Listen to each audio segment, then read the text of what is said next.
What's going on, everyone? I thought I would do a little bit of a guide how to take off your center console in your Jeep Gladiator, and it's gonna be the same thing if you have a Jeep JL. So here we go, and apologize in advance if it's windy. All right, first and foremost, you have these little notches where you can take a pocket knife. Don't use a screwdriver or anything, something thin, just like this. And all you gotta do is pry these things open. It's gonna be a bolt right there. It's a 10mm, and there's gonna be one in each side. One, this one, in the passenger side, and one in the driver's side. All you're gonna do is take these off first, and I'll show you the back side. There's another one on the passenger side. All right, so here's the rear passenger side. You have these little square rectangle looking notches again. And with these, you're gonna have to pull up your passenger seat, your front passenger seat, and your driver seat forward to see these and take them off. So again, I am gonna use a pocket knife, something thin, so I'm not destroying that little plastic piece.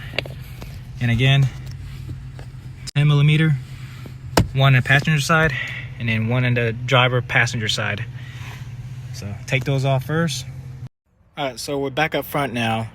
Parking brake is up, driver shift, four-wheel drive shift.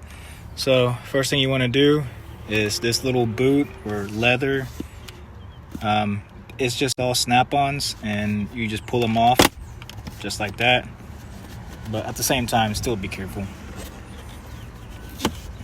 So there's a driver shift, and here's a four-wheel drive. Again, just be careful. It is pretty tight, so I'm gonna pull this off real quick. Okay, so I lifted up the boot. Again, just lift it up like if you're pulling your shirt off, but keep going till you see these little screws. They're T25. There's one on the driver, and there's one on the four-wheel drive shifter right there. Take those off. Before I took off the T25 screws, I went ahead, pull up my parking brakes, emergency brakes, turn on my car, put it on neutral, then shut it off. And be sure you're on freaking flat ground and facing a curve or something. So anyways, and then we're gonna go ahead and take a T25, take these off, pull those off, and I'll show you in a second what to do next. Got the first shift stick off the knob, and here's a four-wheel drive knob. That's it. And what you want to do next is pull on this side, and it's just gonna pop off and snap off. And the reason why you gotta pull this, I need two hands, is when you lift it up, the emergency brake is blocking the way, or this piece is blocking the way. But other than that, as you can tell, the whole console is already moving. After you take this black piece off below the four-wheel drive knob, then you can just pull up from the bottom, and right here, if you can see it, there's a, hang on.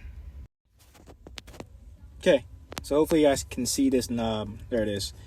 And you just take that off. There's a little piece right there, that little rigid black piece. You just slide it off. And there's also in the passenger side down here, you'll see another hook or a plug with the red tab on it, and you just undo it. I'll show you in a second what it looks like. All right, so passenger front, make sure it's pulled all the way front. And there's actually 3 plugs that you need to unplug. You got this bigger one, you have this smaller one with the tab on it, and you have this smaller one with the blue. Unplug all 3 of those, then you can pull up this whole middle console. As you can tell, it's already loose, and that's it. Just make sure you go plug in, when you're putting everything back on, plug in the plastic piece underneath the four-wheel drive knob, the knobs with the T25, and pretty much in reverse. So that's it. Hopefully that helps you guys, and make sure you guys put those back on too. All right, thanks for you guys for watching. Like and subscribe if you like this video. Let me know in the comments if you got any questions. Later.